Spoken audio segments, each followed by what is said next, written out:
आपण पाहत आहात भारतीय जनमत, आपला चॅनल। नमस्कार, मी मानसी धामणसकर। आपण पाहत आहात भारतीय जनमत न्यूज। नजर टाकूया त्याच्या ठळक घडामोडींवर। मध्य रेल्वेवरील लातूर CSMT एक्सप्रेसमध्ये तांत्रिक बिघाड झाल्याने सोमवारी सकाळच्या सुमारास मध्य रेल्वेच्या लोकल सेवेला मोठा फटका बसला आहे। यामुळे जलद लोकल सेवांवरही परिणाम झाला। यामुळे प्रवाशांना इच्छित स्थळी पोहोचण्यास उशीर झाला। सोमवारी सकाळी 8:15च्या सुमारास लातूर एक्सप्रेसमध्ये कळवा स्थानकाजवळ तांत्रिक बिघाड झाला।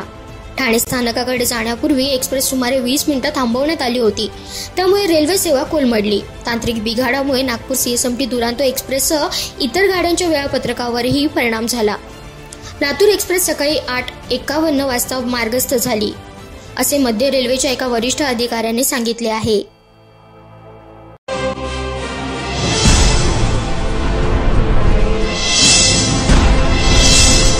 आपण पाहत आहात भारतीय जनमत, आपला चॅनल।